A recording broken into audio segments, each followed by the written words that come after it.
Sahabat setia Gowor yang dikasih Tuhan, hari ini adalah Jumat 16 April 2021.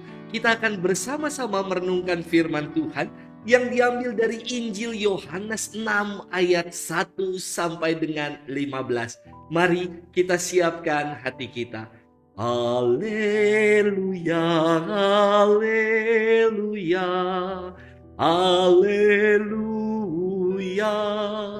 Manusia hidup bukan dari roti saja, tetapi dari setiap firman yang keluar dari mulut Allah. Haleluya,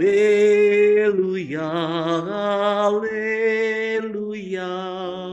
haleluya. Tuhan bersamamu dan bersama rohmu. Inilah Injil Yesus Kristus menurut Santo Yohanes, dimuliakanlah Tuhan. Pada waktu itu, Yesus berangkat ke seberang Danau Galilea, yaitu Danau Tiberias. Orang banyak berbondong-bondong mengikuti dia karena mereka melihat mukjizat-mukjizat penyembuhan yang diadakannya terhadap orang-orang sakit. Yesus naik ke atas gunung dan duduk di situ dengan murid-muridnya. Ketika itu, Paskah, hari raya orang Yahudi, sudah dekat. Ketika Yesus memandang sekelilingnya dan melihat bahwa orang banyak berbondong-bondong datang kepadanya, berkatalah ia kepada Filipus, "Di manakah kita akan membeli roti sehingga mereka ini dapat makan?" Hal itu dikatakannya untuk mencobai dia, sebab ia sendiri tahu apa yang hendak dilakukannya. Jawab Filipus kepadanya, "Roti seharga 200 dinar tidak akan cukup untuk mereka ini, sekalipun masing-masing mendapat sepotong kecil saja." Seorang dari murid-muridnya, yaitu Andreas, saudara Simon Petrus, berkata kepadanya, "Di sini ada seorang anak yang membawa 5 roti jelai dan mempunyai 2 ikan. Tetapi apakah artinya itu untuk orang sebanyak ini?" Kata Yesus, "Suruhlah orang-orang itu duduk." Adapun di tempat itu banyak rumput, maka duduklah orang-orang itu, kira-kira 5.000 laki-laki banyaknya. Lalu Yesus mengambil roti itu, mengucap syukur dan membagi-bagikannya kepada mereka yang duduk di situ. Demikian juga dibuatnya dengan ikan-ikan itu sebanyak yang mereka kehendaki. Dan setelah mereka kenyang, ia berkata kepada murid-muridnya, "Kumpulkanlah potongan-potongan yang lebih, supaya tidak ada yang terbuang." Maka mereka pun mengumpulkannya dan mengisi 12 bakul penuh dengan potongan-potongan dari kelima roti jelai yang lebih setelah orang makan. Ketika orang-orang itu melihat mukjizat yang telah diadakan Yesus, mereka berkata, "Dia ini benar-benar nabi yang akan datang ke dalam dunia." Karena Yesus tahu bahwa mereka akan datang dan hendak membawa dia dengan paksa untuk dijadikan raja, ia menyingkir lagi ke gunung seorang diri. Demikianlah Injil Tuhan. Terpujilah Kristus. Sahabat setia Gowor yang dikasihi Tuhan, Shalom, salam sehat untuk kita semua. Kemarin sore, ketika saya sedang berjalan-jalan santai bersama dengan Sopran dan Simfoni. Siapa itu Romo? Itu nama anjing peliharaan saya.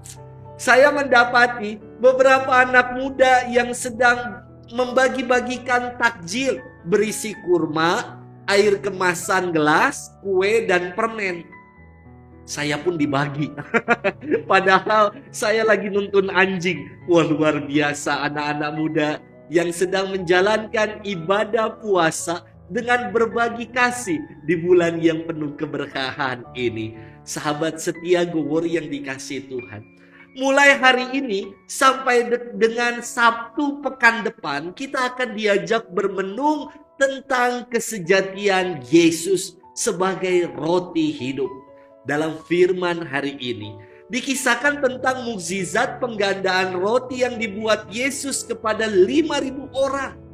Ada keanehan-keanehan dari kisah mukjizat penggandaan roti ini. Anehnya di mana, Romo? Pertama, Yesus bertanya kepada Filipus, di manakah kita akan membeli roti sehingga orang banyak ini dapat makan? Loh, ini kan di atas gunung, bro. Mana ada yang jualan roti, ya kan? Semakin aneh lagi, karena jawaban Filipus bukan menjawab dengan menunjukkan tempat di mana untuk membeli roti. Filipus malah menjawab demikian. Roti seharga 200 dinar tidak akan cukup untuk mereka ini, sekalipun masing-masing mendapat sepotong kecil saja. Aneh kan? Ditanya apa malah jawab apa.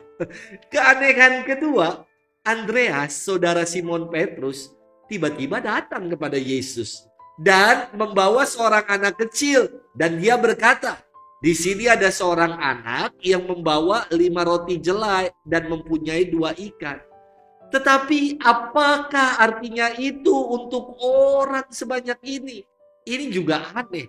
Berupaya untuk mengemukakan solusi, namun dia patahkan sendiri.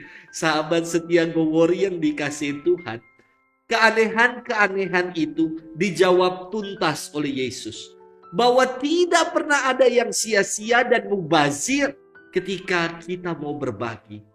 Yesus mengambil roti, mengucap syukur, dan membagi-bagikan roti itu kepada orang banyak. Demikian juga dengan ikan. Ia buat hal yang sama dan ia bagikan ikan-ikan itu. Mereka semua makan sampai kenyang.